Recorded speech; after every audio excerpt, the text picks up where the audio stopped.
60 hours remained. The conference room aboard the Defiance was packed beyond capacity. Holographic avatars filled every available space, representing military commanders, colonial governors, scientists, engineers, and more than a few people who Sarah suspected were intelligence operatives from the various independent colonies. General James Okoro's weathered face dominated the main screen. He was 73 years old, had fought in 3 wars on Earth, and had been arguing against Sarah's plan for the past 2 hours. "You're talking about destroying everything we've built," he said, his Nigerian accent thick with exhaustion. "Mars colony took us 50 years to terraform. The orbital habitats around Jupiter, irreplaceable. And Earth? Commander, you're asking us to rig our own homeworld with enough explosives to render it uninhabitable." "That's exactly what I'm asking," Sarah replied calmly. "Because if we don't, the Kaldrith will take it all intact. They'll use our infrastructure, our resources, our knowledge, and they'll use it to conquer the next species. And the next one after that." A woman's voice cut through the argument. Dr. Yuki Tanaka, head of the Titan Research Station, and one of the most brilliant physicists humanity had ever produced. She was 45, small, and spoke with the kind of quiet authority that made even generals shut up and listen. "Commander Chen is right about the strategic logic," Yuki said. "I've been studying the data from the Kaldrith conquests. They're efficient. They don't destroy what they can use. It's how they've sustained their empire for 3 millennia. They're conquerors, not exterminators." "Then why would they bother with a scorched earth species?" asked Governor Maria Santos from the Luna colony. "If we make ourselves worthless, why wouldn't they just exterminate us and move on?" Elena Vasquez leaned forward at her station. "Because we're not making ourselves worthless. We're making ourselves expensive." "There's a difference," Sarah nodded. "Elena's been running psychological profiles based on every Kaldrith interaction we've recorded." "Show them." Elena pulled up her findings. "The Kaldrith Empire operates on a very specific economic model. Conquest must be profitable. Every species they subjugate provides resources, labor, and territory that pays for the next conquest. But if a conquest costs more than it yields, they have to reconsider." Marcus finished catching on. "They have to decide if we're worth the trouble." "Exactly," Sarah said. "But we can't just threaten destruction. We have to prove we'll do it. We have to make them believe that humanity would rather die than serve." General Okoro's expression had shifted from angry to thoughtful. "You're not trying to win a war. You're trying to make them leave us alone." "I'm trying to make them fear us," Sarah corrected. "I want the Kaldrith to look at humanity and think, these people are insane. Let's find easier prey." A new voice joined the conference. Ambassador David Thompson, humanity's chief diplomat and the man who'd spent his entire career trying to prepare for first contact. He'd imagined a lot of scenarios. Sarah was pretty sure this wasn't one of them. "Commander Chen," he said carefully, "what you're proposing is essentially holding our own civilization hostage. You're gambling that the Kaldrith will back down. But what if they don't? What if they call our bluff?" "Then it's not a bluff," Sarah said flatly. "That's the point, Ambassador. They need to know we mean it, which means we have to be ready to actually do it." The room fell silent again. The weight of what they were discussing was crushing. These weren't abstract military targets they were talking about. These were homes, schools, cities where children played and families gathered. Entire worlds. Marcus spoke up from his station, his voice uncertain but determined. "Commander, I've been running simulations with the engineering team. If we implement the Scorched Earth protocol, we can't do it halfway. It has to be total. Every major installation, every colony, every ship. And it has to be synchronized." "How long would you need?" Sarah asked. "To rig everything?" 48 hours minimum. And that's if every colony cooperates fully. Governor Santos spoke up. "Mars will comply. I can have my people ready in 40 hours. One by one, the other colonial governors agreed. Luna, Titan, Europa, the Jovian habitats, the asteroid mining stations, the outer system colonies. Some agreed reluctantly, others with grim determination. But they all agreed. General Okoro was the last to speak. "Earth Command will implement the protocol on all military vessels and installations. But Commander, the planetary charges, the nuclear and antimatter devices we'd need to render Earth uninhabitable. That decision has to come from the civilian government." Sarah nodded. She'd known this was coming. "Ambassador Thompson? Can you get me a meeting with the Secretary General?" Thompson's laugh was bitter. Commander, every world leader on Earth has been watching this conference. I suspect the Secretary General will be calling you in the next 5 minutes. It was 4 minutes. Secretary General Kwame Osi appeared on screen, his dark skin lined with stress. He was 60, had led humanity through 2 economic collapses and the recent near-Earth asteroid crisis. He looked like he'd aged 10 years in the past 72 hours. Commander Chen, he said formally, you're asking us to wire our homeworld for destruction. To place the future of 15 billion people in the hands of military officers and their judgment calls. You understand why that's problematic? I understand it's terrifying, sir, Sarah replied. But the alternative is submission, slavery, the end of human sovereignty. Forever. Osei closed his eyes. I've been reading the histories. The Kaldrith don't offer second chances. Once a species submits, they never get their freedom back. 3,000 years and not one conquered species has ever broken free. No, sir, Sarah agreed, because they all took the safe option. They all knelt. And if we implement your protocol and the Kaldrith attack anyway, what happens to the billions of civilians who can't evacuate in time? Sarah met his gaze steadily. They die free, sir, and they take everything the Kaldrith wanted with them. The Secretary General was quiet for a long moment. Somewhere in the background, Sarah could hear arguing. The Earth Council was probably tearing itself apart right now, debating whether Sarah Chen was a visionary or a madwoman. Maybe she was both. I need specifics, Osei said finally. How does this actually work? Walk me through it. Elena pulled up the tactical overview. We create 3 tiers of destruction. Tier 1, military installations, ships, and weapons. These can be destroyed immediately if the Kaldrith attack. Tier 2, industrial and research facilities. Critical infrastructure. These take more time but ensure they can't use our technology. Tier 3. She paused and Sarah saw her hand tremble slightly. Tier 3 is planetary, Elena continued. Nuclear devices and antimatter charges placed at strategic points. Not enough to destroy the planets outright, but enough to render them uninhabitable for centuries. The oceans become radioactive. The atmosphere turns toxic. The soil dies. In effect, Dr. Tanaka added, we make our worlds into tombs, beautiful from space, deadly up close. Useless to the Kaldrith. Governor Santos leaned forward. And the evacuation protocols? We can't save everyone, but we can save some.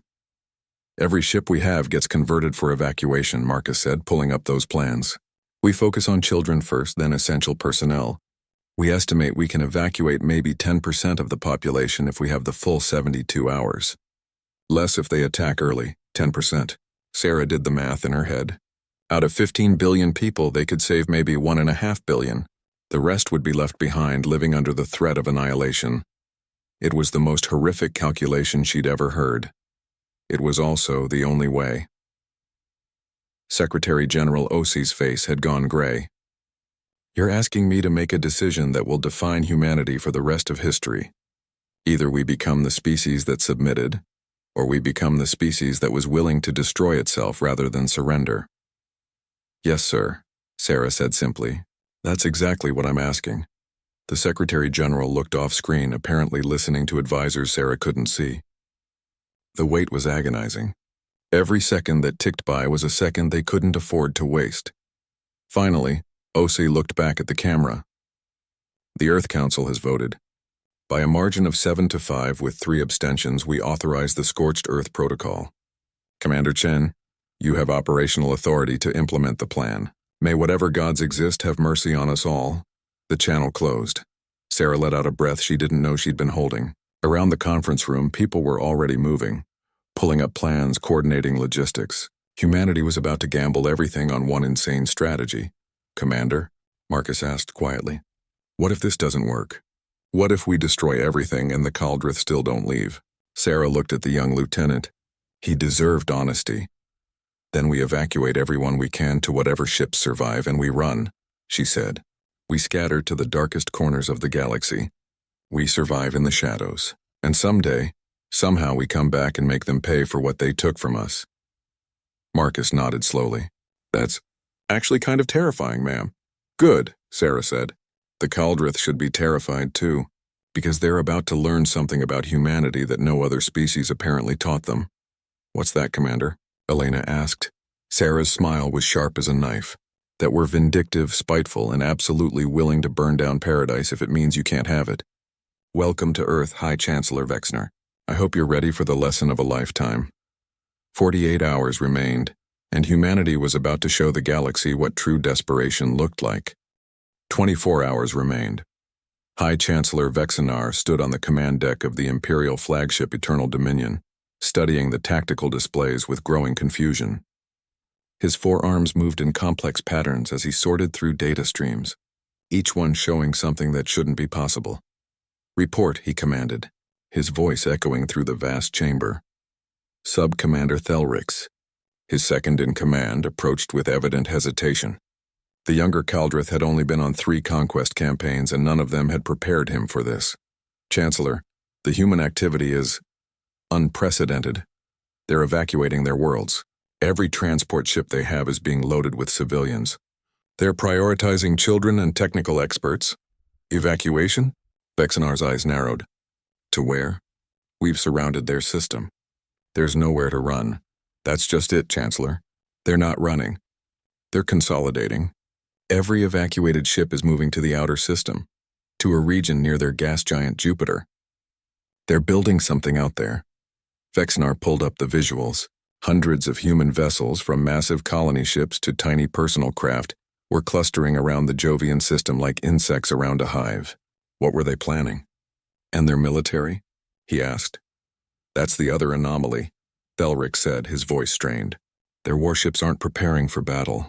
They're retreating, pulling back from forward positions. But Chancellor, before they retreat, they're destroying their own installations. Every military base, every orbital weapons platform, every resource depot. They're blowing them up." Vexnar felt something he hadn't experienced in decades: uncertainty. In 3,000 years, the Kaldrith Empire had perfected the art of conquest.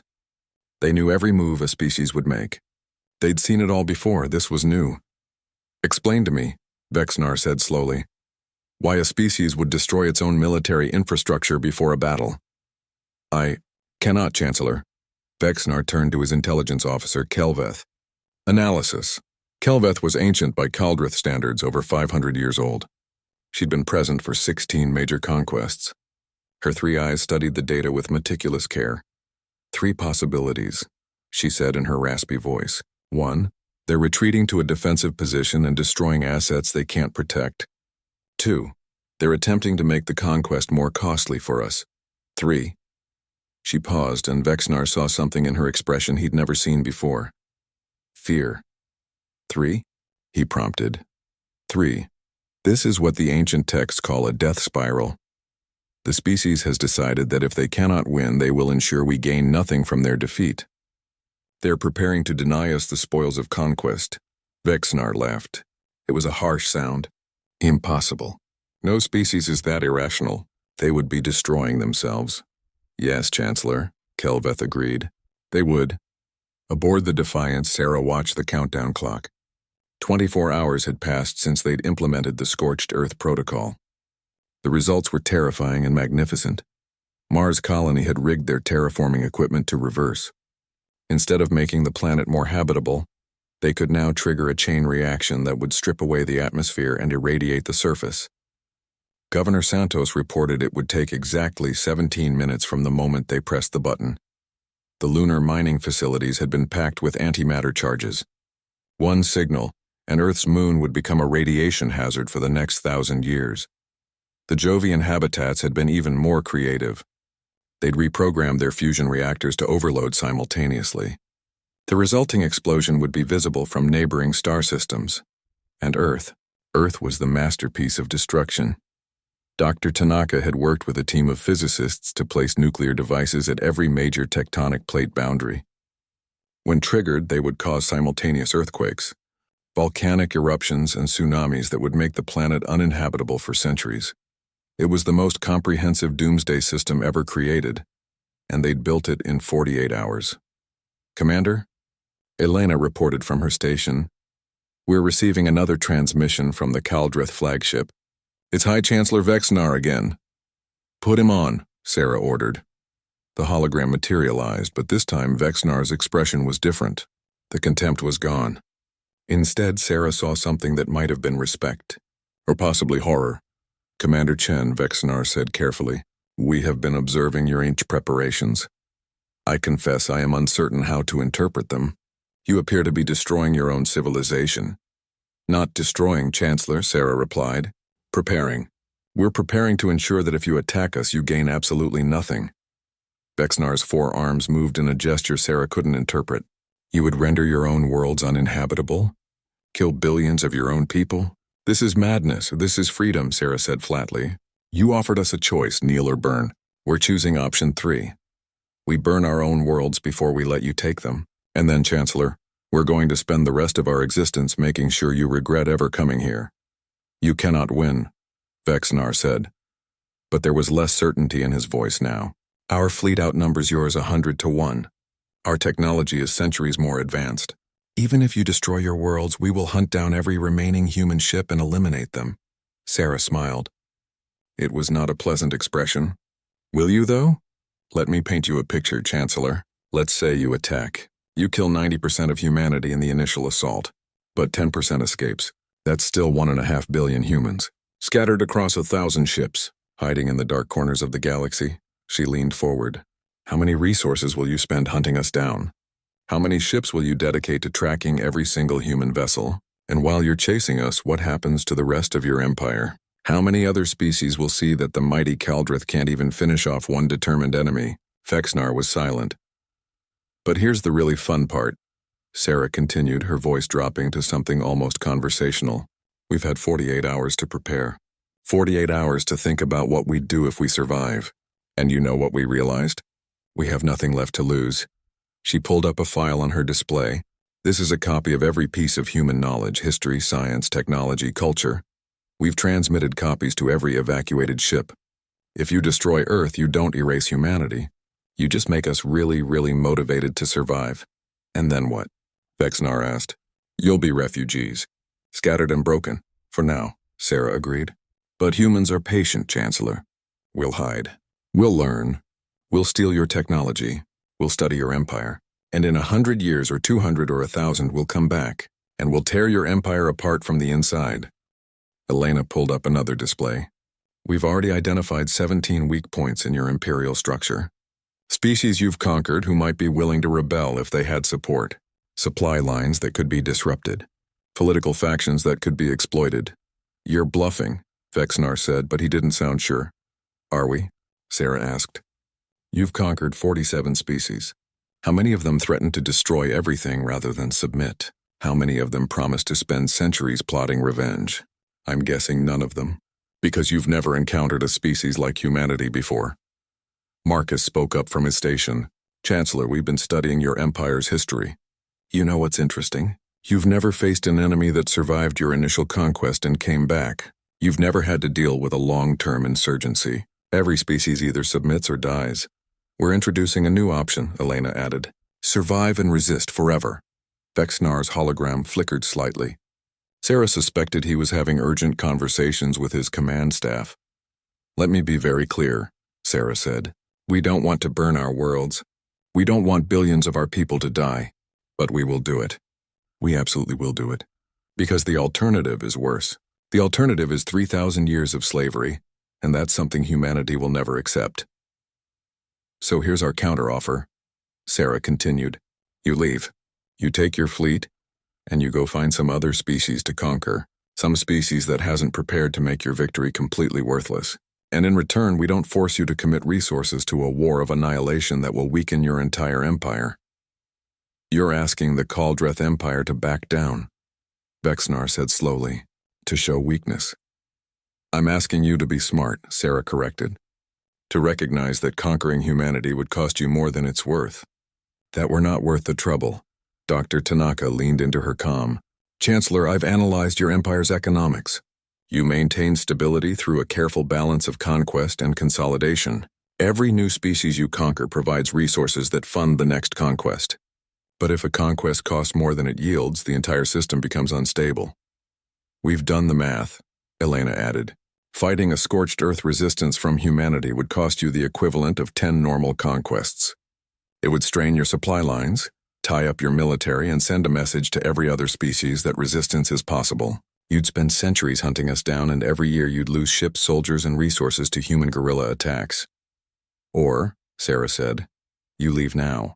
You tell your empire that humanity wasn't worth the trouble, that we're too isolated, too poor in resources, too crazy to be a profitable conquest, and you move on to easier targets. Vexnar was silent for a long moment. His forearms moved in complex patterns that Sarah was beginning to recognize as deep thought. You're asking me to make a decision that contradicts 3,000 years of imperial policy, he said finally. I'm asking you to make a decision that ensures your empire survives another 3,000 years, Sarah replied. Because if you attack us, we will burn everything. And then we will come for you.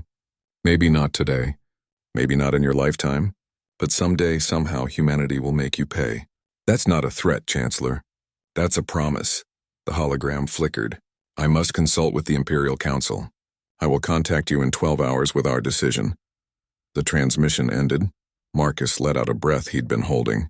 Commander, do you think he'll back down? I have no idea, Sarah admitted. But we've given him something to think about. For the first time in 3,000 years, the Kaldreth are facing an enemy that's willing to lose everything to deny them victory.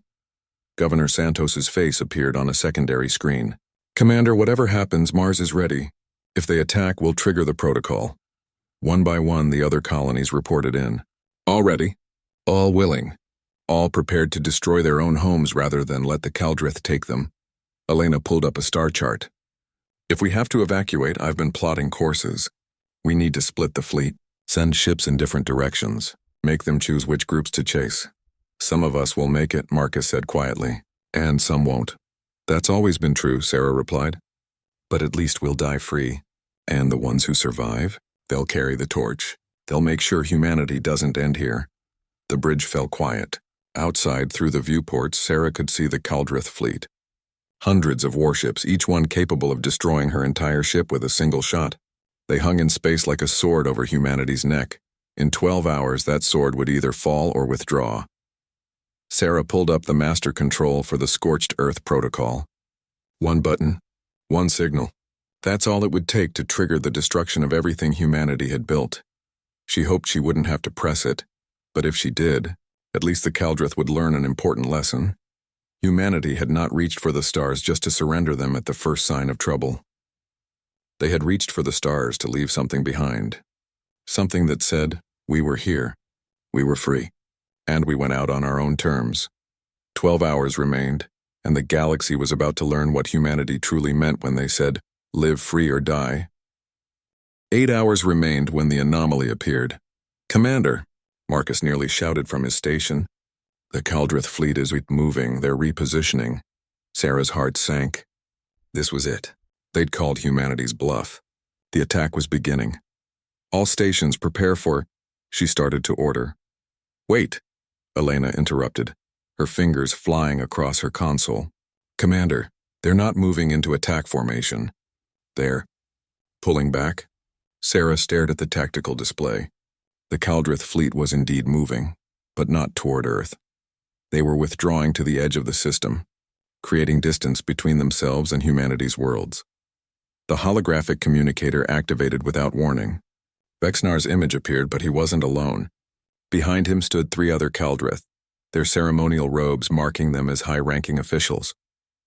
The Imperial Council, Sarah realized. Commander Chen, Vexnar said, his voice carefully neutral. I present Counselor Zalvin, Counselor Merthis, and Supreme Counselor Yaxthan. They have traveled here through quantum relay to personally observe humanity's unique response to our ultimatum. The Supreme Counselor stepped forward. She was ancient, even by Kaldreth standards. Her skin-bearing patterns that Sarah had learned indicated extreme age and experience.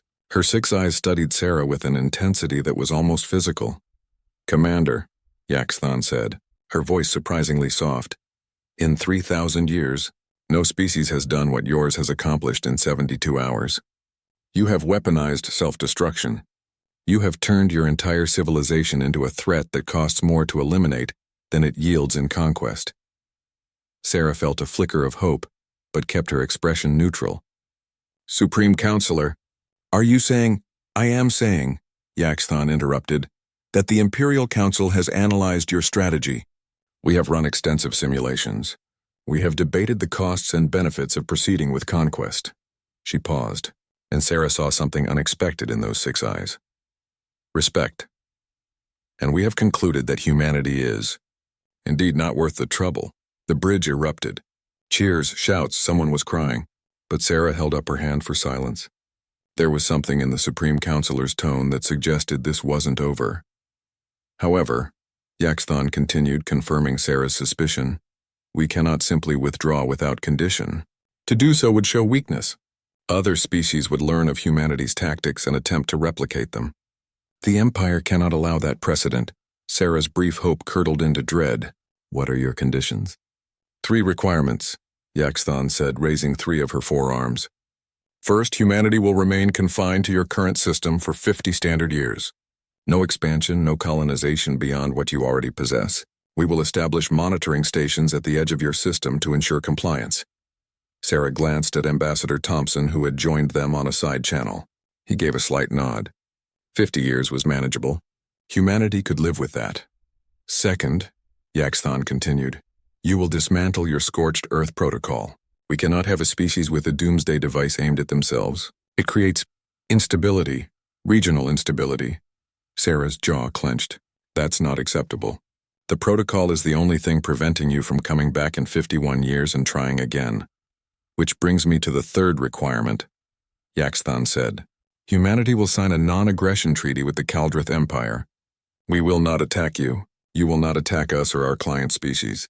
We will establish formal diplomatic relations. In effect, Commander Chen, we are offering you something we have never offered before. Recognition as an independent sovereign entity. The bridge fell silent again, but this time it was the silence of shock. Elena spoke up carefully. Supreme Counselor, you've never recognized a species as independent before. You conquer or you ignore. There's no middle ground in your historical pattern. There was no middle ground, Counselor Zalvin interjected, until we encountered a species insane enough to threaten mutual destruction. You have created a new category, Commander Chen. You are neither conquered nor conquerable. You are problematic, but valuable, Yaxthon added. Your scientists have made interesting advances in antimatter containment and fusion technology. Your cultural output shows creativity. Your military tactics, while crude, demonstrate adaptability. In 50 years, if you continue to develop, you might become useful trading partners. Perhaps even allies. Sarah's mind was racing. This was better than she'd hoped for. Independence, recognition, a chance to survive and grow. But there was still the question of the protocol. The Scorched Earth Protocol stays, Sarah said firmly. Modified maybe, reduced but not eliminated. It's our insurance policy. Vexnar's forearms moved in agitation. Unacceptable. You're asking us to leave you with a weapon?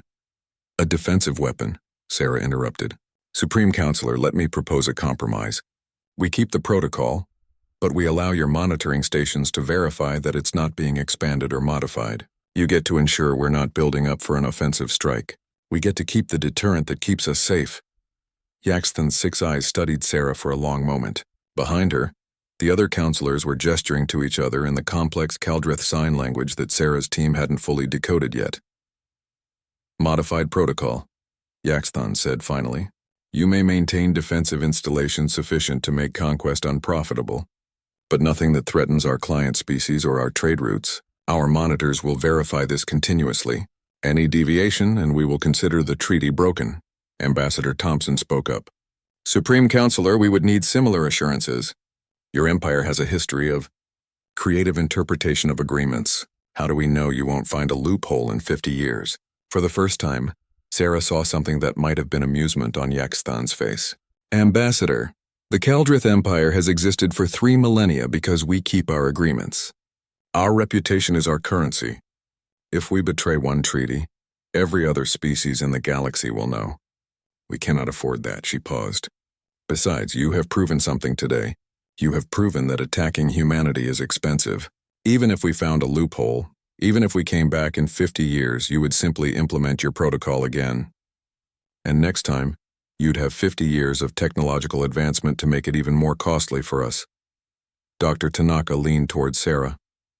Commander, I think she's being honest. They're offering us a real deal because we made ourselves too expensive to conquer. The economics work in our favor.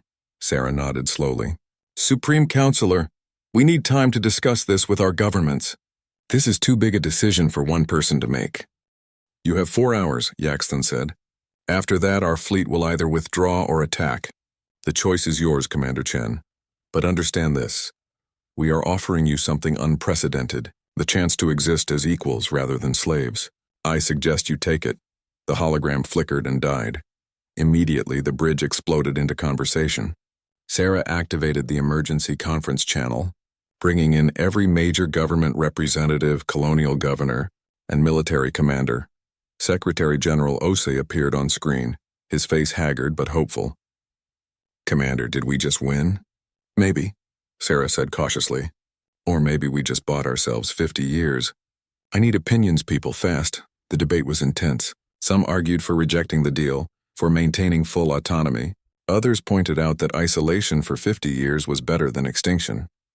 The military commanders worried about verification protocols. The scientists wanted access to Caldrith technology. The politicians argued about diplomatic precedent. But it was Dr. Yuki Tanaka who cut through the noise with her characteristic bluntness. Listen to yourselves, she said sharply. 72 hours ago we were facing extinction or slavery. Now we're debating the terms of our independence. We won. Maybe not perfectly, maybe not completely, but we won. And more importantly, we taught the galaxy something. What's that? Governor Santos asked. That humanity doesn't follow the rules, Yuki said. Every other species the Caldrith conquered played the game the normal way. Build ships, fight battles, lose, surrender. We changed the game. We made up new rules. And it worked, Marcus spoke up. Dr. Tanaka is right. Even if we take this deal, we've proven that humanity can survive in a hostile galaxy. We just need to keep being unpredictable. General Okoro nodded slowly. And 50 years gives us time to prepare. Time to learn. Time to build relationships with other species who might be tired of Caldrith dominance. We could turn this into an opportunity. Sarah watched the faces on her screen, young and old, civilian and military. From every corner of humanity's small empire, they were tired, scared. But there was something else there too. Pride, hope, the knowledge that they'd stood up to a galactic empire and survived. All in favor of accepting the Caldrith terms? Sarah asked. The vote was unanimous. 3 hours later, Sarah stood on the bridge as the formal treaty was transmitted. It was a strange document, combining human legal language with Caldrith imperial declarations. But the core was clear. Humanity would remain independent. The Caldrith would withdraw. And the galaxy had a new precedent. Transmission received and acknowledged. Vexnar's voice came through the comm. The treaty is ratified. The Caldrith fleet will withdraw within 12 hours. Sarah allowed herself a small smile. Chancellor, one more thing. Thank you. There was a pause. For what, Commander? For being reasonable. For choosing economics over pride. For being smart enough to take the deal. Another pause, longer this time. When Vexnar spoke again, his voice was almost warm. Commander Chen, in my 400 years of service, I have conquered 23 species. I have seen every variation of resistance. Military, diplomatic, covert, overt. But I have never seen anyone weaponize self-destruction the way you did. You didn't just threaten to fight. You threatened to make winning worthless. That's the idea, Sarah said. It was elegant, Vexnar admitted. Insane but elegant. The Supreme Counselor was right. You are problematic, but you are also interesting. Perhaps in 50 years, when we meet again as equals, you will teach us more about human creativity. Or maybe, Sarah replied, we'll teach you about human stubbornness. We're very good at that. She could have sworn she heard Vexnar laugh. I do not doubt it, Commander. Farewell and good luck. You will need it out here. The transmission ended. On the tactical display, the Caldrith fleet was already moving, their massive ships turning away from Earth and accelerating toward the system's edge. Within hours, they'd be gone. Within days, humanity's crisis would be over, but Sarah knew it wasn't really over. It was just beginning. Commander, Elena said quietly, what do we do now? Sarah looked around the bridge at her crew. Marcus, so young and eager. Elena, brilliant and cautious. The dozens of officers and technicians who'd spent 3 days preparing to die. They'd all been ready to sacrifice everything. Now they had to figure out how to live. Now, Sarah said, we rebuild. We grow, we prepare, Because in 50 years, we'll be free to explore the galaxy again. And when we do, we're going to make sure that every species out there knows what we proved today. What's that? Marcus asked. Sarah's smile was fierce. That humanity doesn't kneel. Not to empires, not to superior technology, not to impossible odds. We survive, we adapt, and we make everyone else adapt to us. She pulled up a new star chart, one that showed not just their solar system but the thousands of stars beyond. Somewhere out there were the 47 species the Kaldrith had conquered. Somewhere out there were other empires, other threats, other opportunities. The galaxy thought it knew all the rules, Sarah said softly. Time to teach them some new ones. Human rules. Governor Santos appeared on screen, smiling for the first time in days. Commander Chen, Mars Colony is reporting celebrations in the streets. People are calling you the savior of humanity. Sarah shook her head. I'm not a savior, Governor. I'm just someone who was too stubborn to accept the choices we were given. Tell your people the truth. Humanity saved itself. Every person who was ready to evacuate, every engineer who rigged the protocol, every civilian who trusted us to make the right call, they're the heroes. Fair enough, Santos said. But I think history is going to remember you anyway, Commander. The woman who taught the galaxy to fear humanity. Good, Sarah replied. Let them fear us. Let them respect us. Let them know that we're here, we're free, and we're never going to surrender. Not today. Not in 50 years. Not ever. As the Kaldrith fleet disappeared into the darkness of space, Sarah Chen allowed herself to finally relax. Just a little. There was still so much to do. Dismantling the worst parts of the protocol, rebuilding trust between the military and civilian governments, planning for the next 50 years. But for now, for this moment, it was enough to know that humanity had survived. Not by surrendering, not by winning through superior force, but by being too crazy, too stubborn, and too willing to burn it all down to let anyone take their freedom. The galaxy had learned a lesson today, and Sarah suspected it was a lesson they'd never forget.